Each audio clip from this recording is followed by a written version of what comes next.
महाशिवरात्रि के पावन पर्व पर सोनकर समाज द्वारा शिव पार्वती मंदिर में मनाए जा रहे 5 दिवसीय महाशिवरात्रि पर्व महोत्सव का रविवार को समापन हुआ।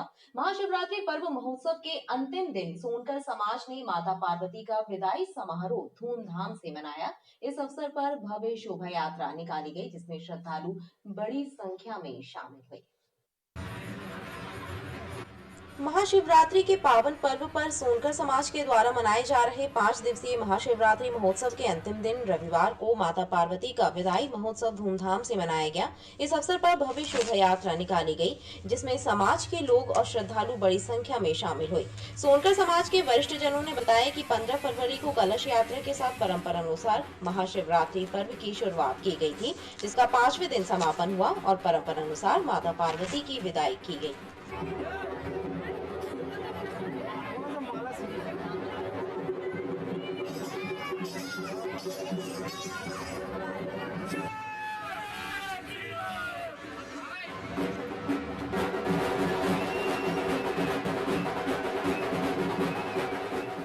भगवान शंकर व माता पर की विदाई बहुत विशाल निकाली जाती है। इसमें क्षेत्र के दिल से 2000 लोग रहते हैं।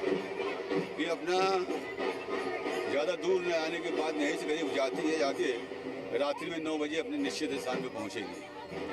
और ये जो परंपरा है, उन लोगों ने बड़ा हमको सहयोग करते हैं और ये कार्यक्रम हम लोग संपन्न कराते हैं। इस दौरान समाज के लोगों के द्वारा जगह जगह पर शोभा यात्रा का भव्य स्वागत किया गया और श्रद्धालुओं को शीत पेय वितरित किए गए।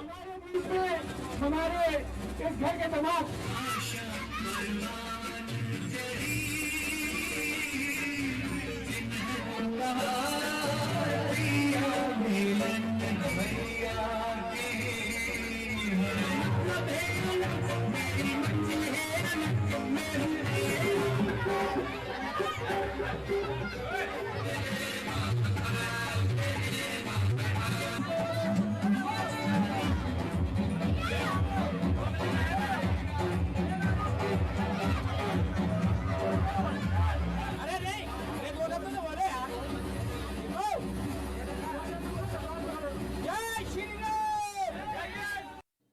पतित पावनी मां नर्मदा के प्रति भक्ति भाव प्रकट करने के लिए गुरु गोरक्षनाथ सेवा समिति ने नर्मदा चुनरी शोभा यात्रा निकाली, जिसमें बड़ी संख्या में नाथ समाज के सदस्य शामिल रहे।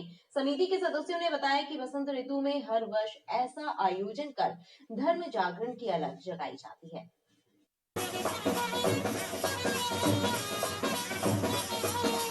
गुरु गोरक्षनाथ सेवा समिति द्वारा प्रतिवर्षानुसार इस वर्ष भी बसंत ऋतु में पतित पावनी मां नर्मदा को चुनरी अर्पित की गई। करीब 100 मीटर लंबी चुनरी लेकर एक भव्य शोभा यात्रा ग्वारीघाट झंडा चौक से उमा घाट तक निकाली गई, जिसमें बड़ी संख्या में नाथ संप्रदाय के लोग शामिल रहे। पूरा मार्ग मात नर्मदे हर के जयकारों से गुंजायमान रहा।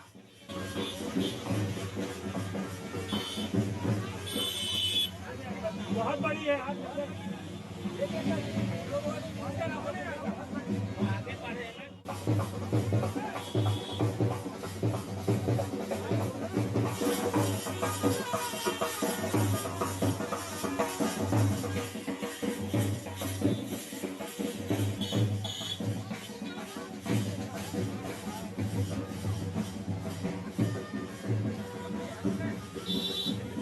प्रतिवर्ष चुनरी यात्रा और सामाजिक भंडारे रोज का कार्यक्रम रखा जाता है।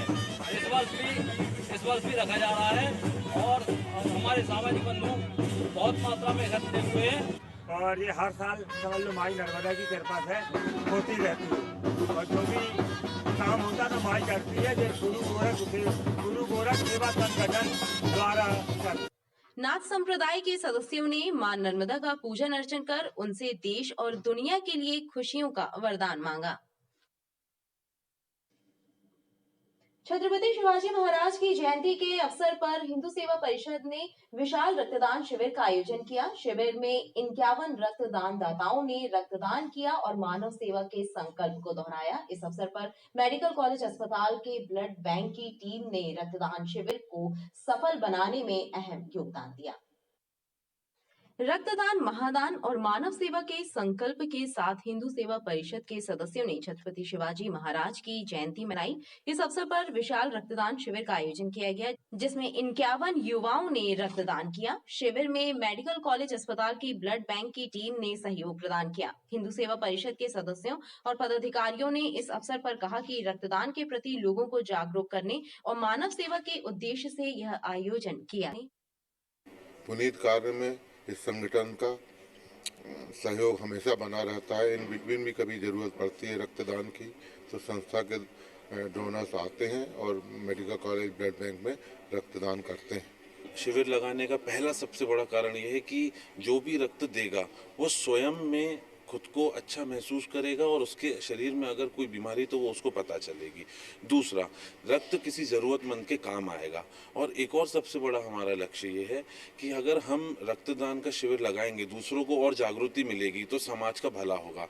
और जो हमारे हिंदू और हिंदुत्व की बात करने वाले हमारे सदस्य हैं, अगर आज रक्त नहीं दे सकते हैं तो कल धर्म के लिए किस तरह से, कहाँ पे, कैसे खड़े हो पाएंगे। इसीलिए हमने ये रक्तदान शिविर लगाया है। शिविर में युवाओं ने बढ़ चढ़कर उत्साह से भाग लिया। भारतीय जनता पार्टी के संभागीय कार्यालय में जबलपुर जिले की कार्य समिति की बैठक हुई। बैठक में प्रदेश पदाधिकारी, कार्य समिति सदस्य, जिला पदाधिकारी से लेकर मंडल अध्यक्ष और महामंत्री शामिल हुए। बैठक में मौजूद भाजपा नेताओं ने आगामी दिनों में प्रदेश में होने वाले विधानसभा चुनावों को देखते हुए भाजपा कार्यकर्ताओं से पूरी शक्ति के साथ कार्य करने का आह्वान किया। और कुल मिलाकर भारतीय जनता पार्टी के संभागीय कार्यालय में रविवार को जबलपुर जिले की भाजपा कार्य समिति की बैठक हुई।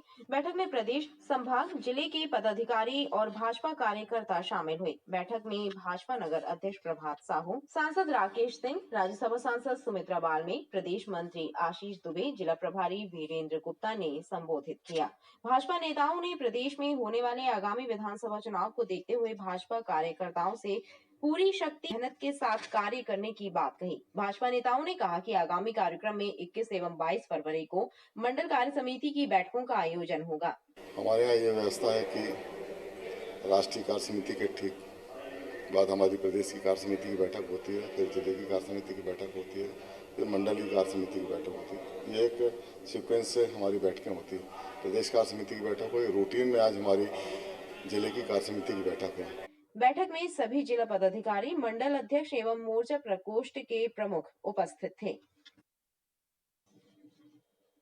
सेवानिवृत्त लांस नायक से फंड रिलीज करने के एवज में 30,000 रुपए की रिश्वत मांग रहे वेतन एवं लेखा कार्यालय ग्रेनेडियर रेजिमेंटल सेंटर जबलपुर के एक अधिकारी मनोज सिंह सहित उसके चचेरे भाई गोविंद सिंह और एक अन्य के विरुद्ध सीबीआई ने प्रकरण दर्ज कर मामले को जांच में लिया है।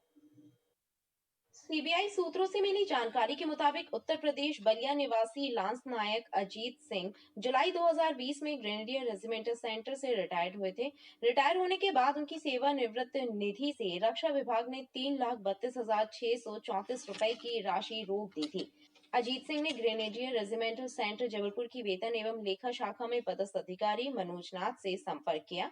मनोजनाथ ने उक्त राशि जारी कराने के एवज में उससे 30,000 रुपए की रिश्वत मांगी। मनोजनाथ ने व्हाट्सएप पर अजीत सिंह से बातचीत की और रिश्वत की मांग की। मामले की शिकायत रिटायर्ड लांस नायक ने सीबीआई की जबलपुर यूनिट में की। जांच के बाद सीबीआई ने मामले में केस दर्ज किया है और मामले की जांच जारी है। संजीवनी नगर थाना पुलिस ने एक किशोरी की शिकायत पर उसके पड़ोस में रहने वाले युवक के विरुद्ध दुष्कर्म का मामला दर्ज किया है। 17 वर्षीय किशोरी को झांसा देकर अमित कुमार युवक ने पहले उससे दोस्ती की और फिर शादी का झांसा देकर किशोरी का दैहिक शोषण करता रहा। हाल ही में किशोरी ने युवक से शादी करने की बात कही तो वह साफ मुकर गया, जिसके बाद किशोरी अपने परिजनों के साथ संजीवनी नगर थाने पहुंची और एफआईआर दर्ज कराई। पुलिस ने मामले में प्रकरण दर्ज किया है और विवेचना शुरू कर दी है।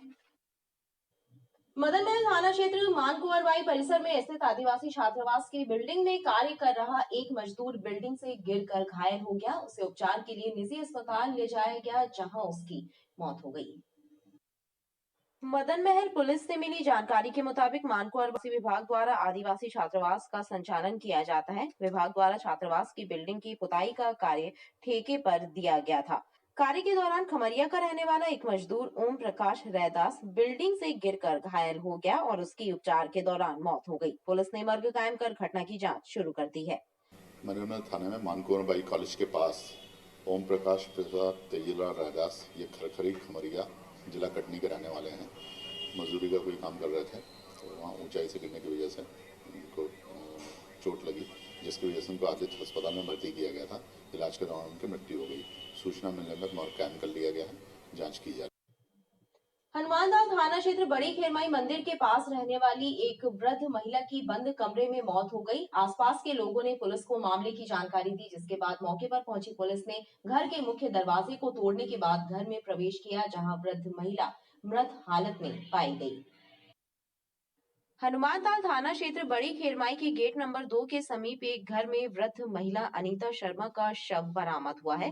स्थानीय लोगों की सूचना के बाद हनुमानताल पुलिस मौके पर पहुंची थी। घर का दरवाजा अंदर से बंद था, जिसके बाद पुलिस ने मुख्य दरवाजे को तोड़कर घर के अंदर प्रवेश किया, जहां कमरे में वृद्ध महिला अनीता शर्मा मृत हालत में पाई गई।